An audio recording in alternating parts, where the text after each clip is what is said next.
दोस्तों नमस्कार। स्वागत है हमारे YouTube चैनल पर। आप भी ग्रुप 5 में यदि आप आवेदन किए हैं तो तैयारी चालू होगी। नोटिफिकेशन भी उसका एक जारी हो चुका है जो नोटिस के रूप में आया है कि अब जल्द ही इसके एग्ज़ाम अपने टाइम से चालू होंगे, तो आप अपनी तैयारी कर रहे होंगे। इसमें एक ज़्यादा इम्पोर्टेंट रोल अदा करता है ये आपका प्रीवियस ईयर पेपर। इसको अब देखने से एक चीज़ काफ़ी समझ में आती है कि पेपर जो पैटर्न है हमारा किस लेवल का आता है। तो आज हम चर्चा करेंगे ग्रुप 5 में जो 12th लेवल की पोस्ट होती हैं, जिसमें केवल मात्र 12th चाहिए, जिसमें लैब अटेंडेंट आते हैं, ड्रेसर रूम वाले आते हैं, कई सारी पोस्टें उसमें शामिल होती हैं। तो 12th लेवल वाले के लिए हम चर्चा करेंगे आज। तो इसको पूरा अच्छे से देख लें। ये जो पहले 25 क्वेश्चन आते हैं ये तो सामान्य क्वेश्चन है। जनरल साइंस भी रहती है, जनरल हिंदी भी रहती है, इंग्लिश भी रहती है, रीजनिंग भी रहती है, मैथ भी रहती है। तो 25 क्वेश्चन आप देख लेंगे। हम चर्चा करते हैं जो 12th लेवल से फिजिक्स, केमिस्ट्री और बायोलॉजी के पेपर आते हैं। तो उसको आप देखेंगे, थोड़ा सा ये अंदाज़ा लगता है कि पेपर किस पैटर्न में आता है और कितने लेवल तक का आता है। तो आपको हल करने में काफ़ी आसानी होगी। यहाँ पे आप देख सकते हैं क्वेश्चन नंबर 25 में ये हिंदी का क्वेश्चन था। अब हम चर्चा करते हैं क्वेश्चन नंबर 26 से। इसमें कह रहा निम्नलिखित कथनों पर विचार करो। पत्ती पर सिरा था, सिरकाओं के विन्यास को सिरा विन्यास कहते हैं। और दूसरा क्या कहता है, यदि यह डिजाइन मध्य सिरा के दोनों किनारों पर जाल की तरह है तो सिरा विन्यास जालीदार है। इसमें कौन कौन से सही है ये पूछ रहा है। तो इसके तो सी है, 1 और 2 दोनों। क्वेश्चन दिखाने का मात्र हमारा उद्देश्य ये है कि आप क्वेश्चन को अच्छे से रख लें और ये देख लें कि बायोलॉजी वाले पार्ट से कितने क्वेश्चन रहते हैं, किस लेवल के रहते हैं। फिजिक्स वाले क्वेश्चन से, जो फिजिक्स वाला पार्ट है उसका कौन से लेवल के क्वेश्चन आते हैं और कितने क्वेश्चन रहते हैं। तो इसको आप एक अंदाज़ा लगा सकते हैं कि कितने क्वेश्चन फिजिक्स से, कितने क्वेश्चन केमिस्ट्री से, कितने क्वेश्चन बायोलॉजी से। थोड़ा बहुत ही आगे पीछे हो सकते हैं लेकिन लगभग पैटर्न इसका यही रहेगा। इसी प्रकार क्वेश्चन नंबर 27 है बायोलॉजी के पार्ट से, इसको आप देख सकते हैं अच्छे से। फिर क्वेश्चन नंबर 28 क्या कहता है, टोपो आइसोसोमेरस की क्रिया कहाँ पे होती में परिवर्तन लाता है। ये भी आपके बायोलॉजी का क्वेश्चन है, इसको आप देख लेंगे। बंद गोलाकार डबल रेसिए डीएनए से। नेक्स्ट क्वेश्चन क्या कहता है, जो डीएनए रूपदा है यानी डीएनए टेम्पलेट्स पर संदेश वाहक आरएनए का संश्लेषण होता है एक दिशीय। उसके बाद है नेक्स्ट क्वेश्चन, क्वेश्चन नंबर 30 कि प्रारंभन जो कारक होता है सिग्मा और समापन कारक होता है रो, उसके साथ क्षणिक रूप से जुड़े बिना आरएनए पॉलीमरेज केवल किस प्रक्रिया को प्रेरित करने में सक्षम होते हैं। तो इनको आप देख लेंगे। इसका जो उत्तर है करेक्ट आंसर बी है। ड्रेसर डार्क रूम के लिए आया था वो। टैपिटम की कोशिकाओं में घने कोशिका द्रव्य होते हैं और आमतौर पर यह कहाँ होते हैं, एक से अधिक केंद्रक होते हैं इसमें। फिर नेक्स्ट है पीतपिंड प्रोजेस्टेरॉन को स्रावित करता है जो नकारात्मक प्रतिक्रिया कराता है और स्रावित करने से रोकता है। इसका राइट आंसर होगा सी यानी LH और FSH। उसके बाद है एक तंत्रिका कोशिका यानी कि न्यूरॉन, जिसमें बहुत से छोटे छोटे द्रुमिका और एकल लंबा अक्षतंतु होता है, वह है एक बहुध्रुवी तंत्रिका कोशिका। फिर नेक्स्ट क्वेश्चन नंबर है उपदंश निम्नलिखित में से किस जीवाणु के कारण होता है। तो इसका राइट आंसर होगा ए ट्रैपोनेमा पैलिडम। फिर उसके बाद नेक्स्ट क्वेश्चन है प्रसव के लिए संकेत पूर्ण विकसित भ्रूण और प्लेसेंटा से उत्पन्न होते हैं जो हल्के गर्भाशय संकुचन को प्रेरित करते हैं, जिसे कहा जाता है भ्रूण इंजेक्शन रिफ्लेक्स। नेक्स्ट है जब एल्कोहल की वाष्प को कॉपर या जिंक ऑक्साइड पर प्रवाहित करते हैं तो कौन से यौगिक के बनने की संभावना नहीं होगी। तो इसका राइट आंसर होगा एल्काइन। आंसर नंबर बी है। ये केमिस्ट्री पार्ट से क्वेश्चन है। फिर नेक्स्ट क्या कहता है, निम्नलिखित में से कौन सा एंजाइम स्टार्च का माल्टोस में परिवर्तन करता है। ये डाइस्टेज है। फिर उसके बाद नेक्स्ट क्वेश्चन है साटन बामन अभिक्रिया निम्न के साथ संभव नहीं है। तो इसका जो राइट आंसर ये होगा C6H5CONH2। फिर उसके बाद क्या कह रहा है कि एक प्रतिक्रिया का संतुलन स्थिरांक कितना है। तो प्रतिक्रिया कौन सी होगी। तो इसका राइट आंसर होगा एंडोथर्मिक। नेक्स्ट स्प्रिंग नियतांक के लिए कौन सा कथन असत्य है। तो इसका राइट आंसर होगा ए, इसका मात्रक न्यूटन मीटर है। फिर नेक्स्ट क्वेश्चन है कि एक लिफ्ट का वेग 2 मीटर पर सेकंड है जब यह कुल द्रव्यमान 1800 किलोग्राम का वहन करता है तो लिफ्ट द्वारा अनुभव किया गया विरोधी बल 4000 न्यूटन है। तो मोटर द्वारा दी जाने वाली न्यूनतम शक्ति क्या है? इसका जो आप हल करेंगे तो आंसर इतना आता है 59 HP। नेक्स्ट है, ऊर्ध्वाधर के चारों ओर शीर्ष की धुरी की गति को क्या कहा जाता है? तो इसका राइट आंसर होगी पुरस्सरण। फिर नेक्स्ट है, निम्नलिखित में से क्या उत्सर्जित नहीं करते हैं रेडियोधर्मी तत्व उनके क्षय के दौरान? तो इसका राइट आंसर होगा बी नंबर, प्रोटॉन्स। फिर नेक्स्ट है, प्रेरण की इकाई, तो ये volt ampere, volt second ampere होती है, सी नंबर। फिर नेक्स्ट है, एक गाड़ी यल को की आधी दूरी v1 चाल से चलती है तथा शेष आधी दूरी v2 चाल से चलती है, तो उसकी औसत चाल क्या होगी? तो इसका राइट आंसर होगा सी 2v1v2 अपान v1 प्लस v2। नेक्स्ट है, युग्म का आघूर्ण क्या कहलाता है? ये तो बलाघूर्ण होगा। फिर नेक्स्ट है, सत्य बल के लिए सूत्र क्या होता है? तो इसका राइट आंसर हो जाएगा ऑप्शन नंबर सी। नेक्स्ट है, एम्पियर घंटा किसकी इकाई है? तो ये आवेश की मात्रा। नेक्स्ट है, दो विद्युत बल्ब जिनके प्रतिरोधों का अनुपात 1:2 है, इसको आप हल कर लेंगे, ये न्यूमेरिकल क्वेश्चन, इसको आप हल करेंगे थोड़ा सा। इसका राइट आंसर सी है। नेक्स्ट बोल रहा है, साधारण माइक्रोस्कोप की मैग्नीफाइंग पावर क्या है?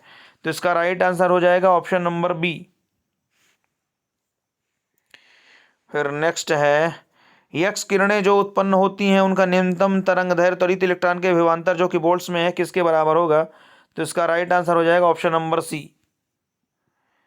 फिर एक न्यूमेरिकल आया, ये 10 न्यूटन का एक बल है जो 20 किलोग्राम द्रव्यमान वाली वस्तु पर 10 सेकंड तक कार्यरत है, तो उस पर संवेग परिवर्तन की दर क्या होगी? नेक्स्ट क्वेश्चन भी एक न्यूमेरिकल, इसको हल कर लेंगे आप। फिर ऐसे क्वेश्चन नंबर, ये भी है न्यूमेरिकल ही है, इसको हल करेंगे। ये भी एक न्यूमेरिकल हो गया, इसकी घूर्णन त्रिज्या कितनी होगी? 4 मीटर। फिर उसके बाद कहता है, दो द्रव्यमानों के बीच की दूरी दोगुनी कर दी जाए तो उसका गुरुत्वाकर्षण बल क्या होगा? तो इसका 1/4 हो जाएगा, इसको आप लगा लेंगे, आसान क्वेश्चन है ये। प्रकाश इलेक्ट्रॉन की अधिकतम ऊर्जा किस प्रकार निर्भर करती है? ये होगा प्रकाश की आवृत्ति पर।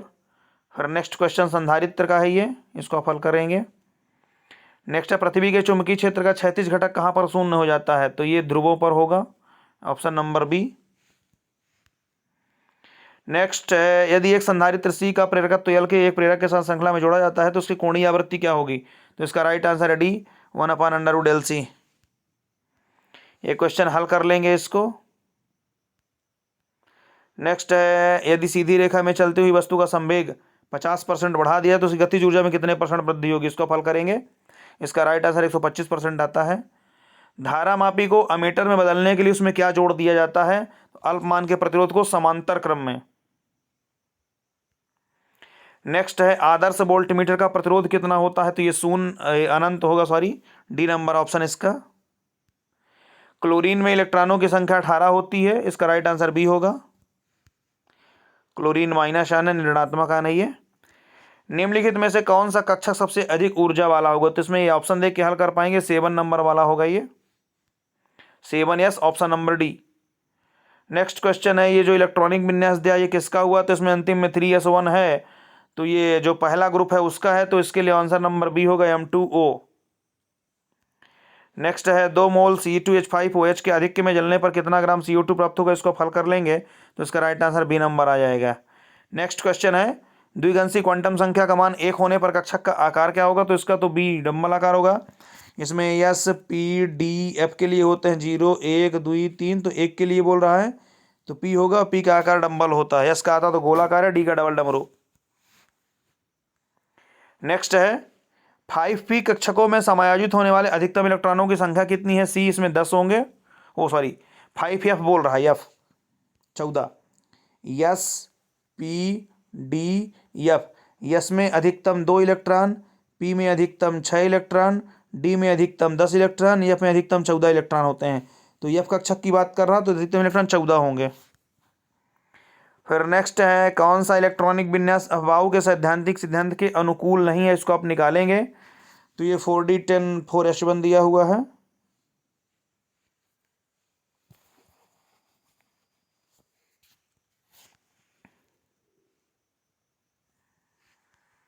फिर नेक्स्ट क्वेश्चन है, सेल स्थिरांक की इकाई पूछ रहा तो सेंटीमीटर इनवर्स होगी, ऑप्शन नंबर डी। फिर नेक्स्ट है, निम्न में से किस में नाइट्रोजन की ऑक्सीकरण अवस्था उच्चतम है? ए N3H। नेक्स्ट क्वेश्चन है, कार्बोनेट गैस को गर्म करने पर कार्बन डाइऑक्साइड मुक्त होती है, इसमें इस प्रक्रम को क्या कहते हैं? ये निस्तापन कहलाता है। प्रगलन में अयस्क के साथ गालक मिलाने का उद्देश्य क्या होता है कि जो अयस्क है यानी अपद्रव्य है उनको पृथक हो जाए वो।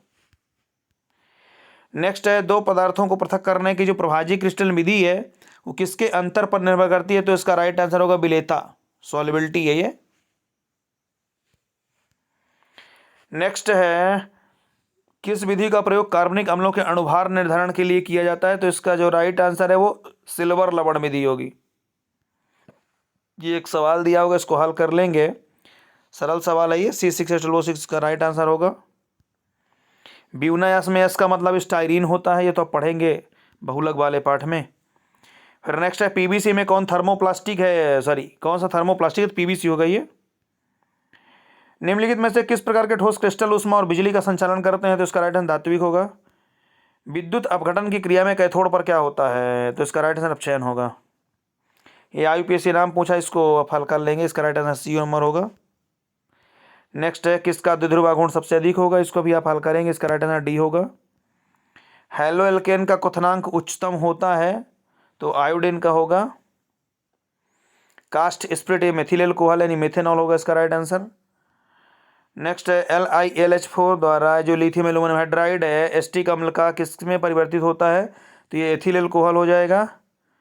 एक फैराडे का विद्युत कॉपर सल्फेट के घोल से कितना ग्राम तांबा मुक्त करता है? ये एक सवाल हल करेंगे आप। उसके बाद कौन सा सूक्ष्म पोषक तत्व है? तो इसका राइट आंसर कॉपर होगा। किस भाग में नाइट्रोजन एवं पोटेशियम की कमी के लक्षण सर्वप्रथम दिखाई देते हैं? तो ये वृद्धप्राय जो पत्ती होती है उनमें दिखता है। CAM पौधों में रंध्रों की एक विशेषता क्या होती है कि ये रात में खुलते हैं और दिन में बंद हो जाते हैं। नेक्स्ट है, अदरक एक क्या है? तो ये एक रूपांतरित तना है।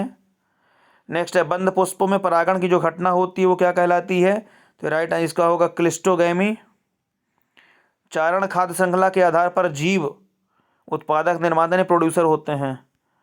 नेक्स्ट है, विटामिन ए किस में प्रचुर मात्रा में होता है? तो इसको अब गाजर है, इसको पढ़ लेंगे थोड़ा सा। मानव शरीर में निम्न में से कौन सा हार्मोन रक्त कैल्शियम और फास्फेट को नियंत्रित करता है? Parathyroid hormones. श्वसन का लक्ष्य रक्त में घुले हुए किन पदार्थों की सांद्रता को नियंत्रित करना है? तो ऑक्सीजन, कार्बन डाइऑक्साइड और हाइड्रोजन आयन होते हैं। त्वचा के स्ट्रेटम कार्नियम के निर्माण के लिए कौन सा कोशिका प्रकार जिम्मेदार होता है? तो ये होता है कैरोटिन कोशिकाएं। नेक्स्ट क्वेश्चन है, सूचीबद्ध हड्डियों में कौन सा सबसे न्यून यानी घटिया हड्डी होती है? हाइड है ये ऑप्शन नंबर डी है। नेक्स्ट और लास्ट क्वेश्चन है, एक हड्डी को दूसरे हड्डी से जोड़ने वाली संरचना यानी हड्डी को हड्डी से मिलाने वाली संरचना क्या कहलाती है? तो ये लिगामेंट है। और हड्डी को अस्थि से जोड़ने वाली वो टेंडन कहलाती है, वो भी आप आगे देखेंगे। तो इस प्रकार ये 12th लेवल का पेपर आता है, इसको अच्छे से देख लें और जुड़े जरूर रहें, सब्सक्राइब कर लें जिससे लेटेस्ट इन्फॉर्मेशन आप तक पहुँचते रहे। बहुत बहुत धन्यवाद मित्रों, जरूर शेयर कर दें।